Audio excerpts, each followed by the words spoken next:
Yo, yo, yo, yo, yo, yo, yo, what's going on? It's Terrell, Hall of Fame, D-Line, TBKC, and all that other good, sweet, beautiful, wonderful shit. Check it out. Good question came in to me today, and this is definitely bully related. It's breeding related. I know y'all hate some of the damn videos when I ain't talking about bullies. So this is this is bully related. I guess it's breeding related too. But in the American bully community, why is it that some of the dogs who are sort of like very very popular, very very good looking dogs that don't produce? Why is that? Why is that? To be honest, this is simplistic, but some dogs just don't produce. Can every dog produce? Yes. So that's where it gets. That's where the curveball comes in at. Um, Breeding, is you like a manager. A friend of mine is Marco Suarez. Y'all know Marco. He said that about Paco, that he was his manager, and it was up to him to find the proper dogs to put him with and to understand the bloods properly so that they could make the best dogs and create a legacy for Paco, and he did a good job. And I felt the same way about Denzel, and I felt like I did a good job. But the thing of it is understanding your bloods. You must understand your bloods. It doesn't matter. You can have the best stud in the world and you can totally screw that shit up. You can totally screw it up by letting this dog breed to anything and everything and you not understanding what he throws. And one of the dogs I'm going to talk about in particular is a dog like Hef. If y'all don't know who Hef is, look him up. The ladies' man, Hugh Hefner. One of the most beautiful dogs that I've ever seen in person. The dog was just drop dead gorgeous, man.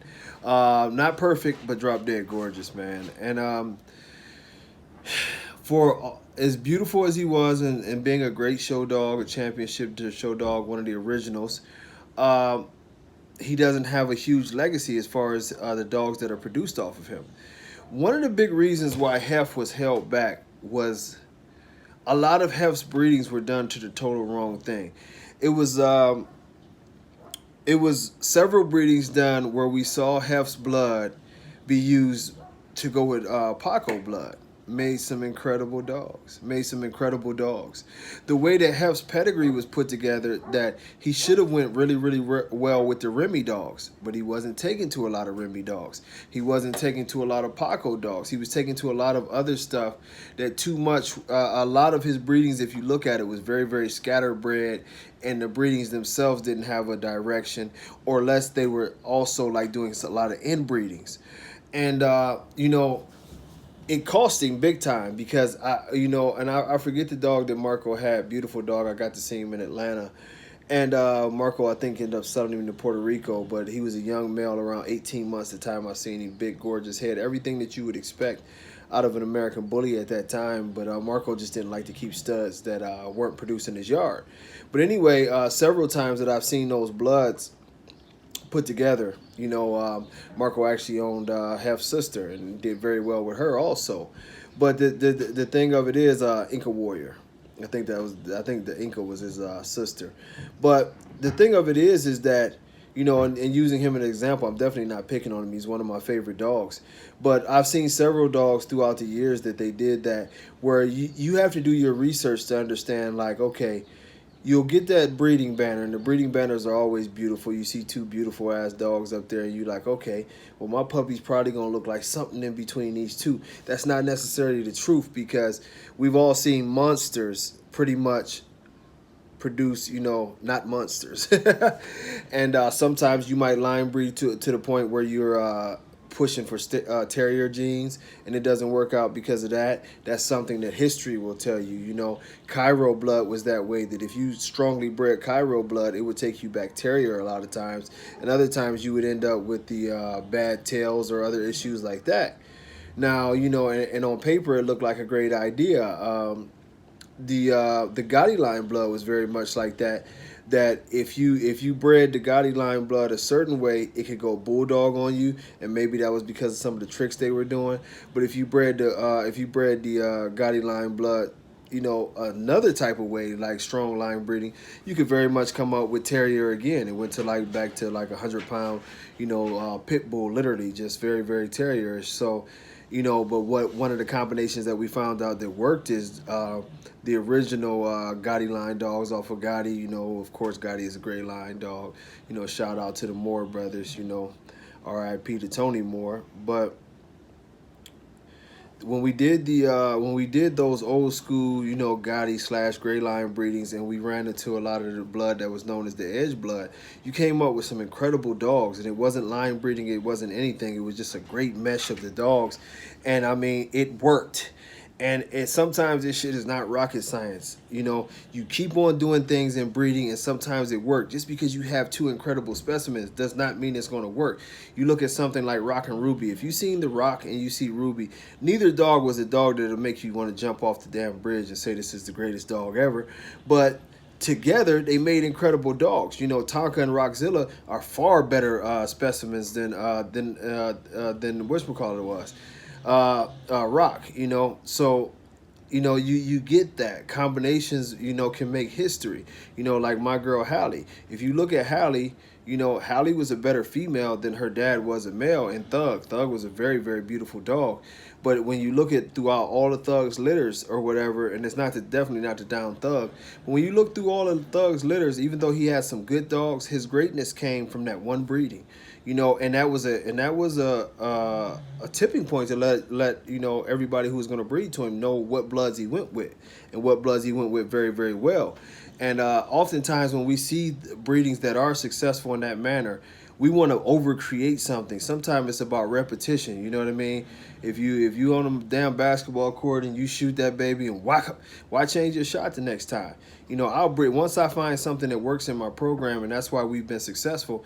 Once I find something that works, you know, I beat that baby till it's dead. It's just that simple. That's why, you know, I stick to the breeding. Sometimes even if the breeding is hard, I'm going to keep on doing it, trying to do that damn breeding 3-4 times if it takes me to get the shit done, because I know what it is. It's like it's a plan. You know, I know that Remy blood goes well with my blood. You know, this is all written. I know that, you know, certain bloods, Excalibur and these type of dogs go well with my blood. And this is one of the reasons why my website will be up very, very soon. It's actually there, but I got to add pictures and different things like that. But some of y'all will get the opportunity to see that no matter, you know, what the dogs are, no matter what the puppies are, I stick to a certain script because I know that it works. Every now and then I'll do something to experiment, but that's an experimental breeding that's not a part of my program. If I hit a grand slam on it, great. If not, you know what I mean, then that just doesn't work. But you're always trying to find a variable. So, you know, with that being said, if you're going to do this thing with the American Bullies, yes, every stud can produce, but it's up to you. This is where your skill comes in at, is to decide and find out what makes that dog produce. You know, what bloods make him click, what's behind him that you should be breeding towards to bring out of this stud. I'm a strong believer that if he's a big, beautiful stud, he has the ability to produce a big, beautiful version of himself. But you have to find the right combination. We have seen so many studs that were duds with everything else, and they get with one female, and that female just produces for them, and they stick with that one female, and they'll produce it over and over and over and over again. And sometimes that was their only contribution. You know, these fake rules that, oh man, if he's a true stud, he gonna outproduce himself and you can throw him with any bitch. That's not necessarily true. Sometimes you throw the dog with any bitch and you gonna make Kermit the Frog. You know, it's just that the great studs will turn around and produce you a frog if you put them to the right dog. So we can't, with the wrong dog, we can't always blame it on the dog when we make bad decisions, you know? It's just that simple. You need to study. You need to study the pedigrees. You need to find things that work. And I'm telling y'all, if you want to run a program, man, find what works and run that shit into the ground. You don't have to be different. You have to be consistent. Consistency is going to be the key to you having a program. And some of y'all say y'all want a bloodline. Bloodlines are all about consistency. It's not about change and about pats on the back and how many likes you can get. It's about you being able to produce the same type of dog of good quality over and over and over again. And no matter who's coming to your yard or no matter what you're about to push out your yard to go into a show ring or whatever, it's the same thing. That's where skill comes in. Any fool can take a bunch of dogs and, you know what I'm saying, have a dog orgy and hope that a puppy comes out of it that they can brag about. That's nothing. You know, the skill comes in is when you can say, I'm going to give you this and this and this, and damn, baby, I give it to you. That's a breeder. All this other shit y'all see, them is just fools that got dogs in the backyard fucking. That's all it is. Let's just be realistic. If you ask most of these guys what was the purpose of the breeding, what was the intent, what were they trying to bring out, this, that, and the other, they can't even tell you what they was trying to bring out. You know, they can't even tell you what they was trying to bring out. You know, and I give y'all an example because I know if somebody is being smart right now. Well, what are you trying to do? I tell you like this, man. I pick one of my breedings, any of my breedings. You know, well, I got a heavy Paco bitch. Very soon she'll be going to Mufasa. Now I've seen what Excalibur and Paco can do. Now one of the things with that both dogs do is they throw a very, very similar look. Now this is just part of a plan, but Excalibur is one of the best dogs I've ever seen at putting sheer muscle mass on a dog. You know what I mean? Without destroying his conformation. So knowing that these two bloods click, I can put my Paco girl to the Excalibur stuff. And the one thing about Paco is, although he was a pocket, he was a bigger pocket, and he goes back to some bigger dogs. So that'll infuse even more size. But the greatest thing about Paco blood is, if you want structure, he might be the best producing structure dog in American Bully history. So I would be keeping the look in the face, and at the same time, I would be adding size, girth, function, you know, and keeping the function and everything there. You know, a very, very consistent overall. These bloods blend. They're known for blending. One blood doesn't run over the other blood or dominate the other blood. It's a very, very good complementary blood to each other, and research has shown that. Now, the reason why I want those type of dogs is because on another level, you know, I have a female who brings me a great balance of Remy blood. Now with Mandela having the Bistro blood and of course my blood in there, some corrupt blood, he's very, very like an evenly bred dog that, you know, after years of checking him out, he produces muscle, he produces bone, he produces a certain look. So by running him to these Remy bitches, one thing that Remy has always done is make a tighter, you know, prettier look and still keep it cheeky, which Mandela, with that 26-inch head, he has the cheekier look. Now by doing those two things, I'm going to get a thick dog, great conformation, beautiful pedigree that will have the Bistro, the Denzel, the Mandela, the Remy, all very, very well-known edge dogs with the same look. And I want to tighten up Mandela's skin, which I will be able to do, and the bitches are very, very thick, so they'll help that out. Now when I have puppies off of that, I can come right back and I can have Excalibur Paco over here, and on the other side I got some Paco, I got some Corrupt, I got some Remy, and this is the edge blood that work together. And as you see, I'm not getting close, but now when I run those dogs together, now I can start to line breed, and as I run those dogs together, those puppies would actually be Mandela's grandkids. So if I want to run it back to Mandela to infuse his size and his bone again, I can do that. Or I can take one of the other puppies off of Mufasa from the breeding and kick that back around, and it wouldn't be too tight, and I would infuse the size again, you know, depending on what their actual characteristics show. If it's anything that, you know, that I don't like there. The only thing I don't like about Mandela is he's too loose. His mass, his structure, his ability to breathe. It's 90 degrees. He's out there flipped over on his back sunbathing yesterday in basically 90-degree weather. He's a machine, so I don't have to worry about those things. I know that Mufasa doesn't have breathing issues. I don't have to worry about those things. You know, and the best part about all of these bloods, is that I know each and every blood fits each other.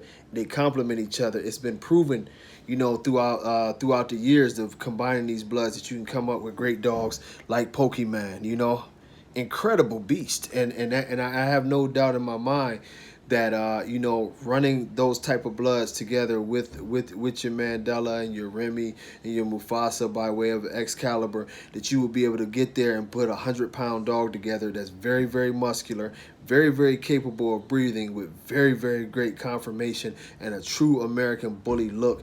That not only does it have that, but the dog will be multi-dimensional, because guess what? Although those bloods are all combined, it's not tight. So if I do decide to sell any of those puppies after I put the masterpieces together, I can send them to multiple yards that are more than likely edge-based yards, and it's magic, because the dog is almost like a universal soldier, because it's got so many complements of bloods that have been proven.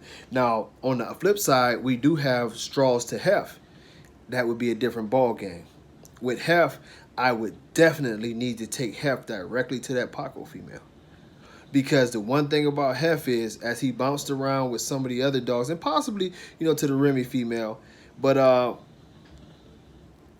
the one thing he's proven is that it's Paco. So although I do consider myself a very good breeder, I wouldn't go and play games with the bloods in my yard and stuff that are unproven with him.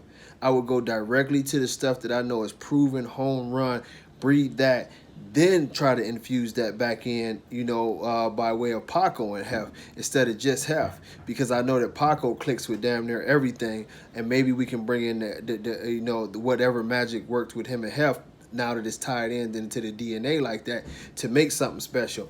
But you'd be surprised by removing one step of the program how you can throw everything off, because you can do all these breedings and do them ass backwards, and then take production off of everything I told y'all and take it to heft and it not work. And you'd be like, but I thought you said it had the Paco in there. Well, certain combinations need to be hit together up front, not diluted down and come back. No, you need that Paco to smack him in the mouth up front and let it go. Voila, now you got something. Now you activate that. By coming in late, sometimes it just doesn't work. This is how breeding works. Understanding the different steps and the different areas that you can, that you can get the best out of the dog. It's, it is a rhythm to it, Danny called it the recipe, but it is a rhythm to it. You can have all the same ingredients, and if you don't know or have not studied the way the bloods clicked and what you need to get up out of it at a certain point in time, it can all go to hell. But I talked y'all ear off, man, on that one. Hopefully it helped y'all out some, man. I look forward to talking to y'all. Y'all make sure y'all stay safe. Don't be shaking hands with none of these nasty ass people. And keep they say 6 feet, but you add another foot. Because they these some nasty ass people out here. Y'all stay safe. Until next time. Peace.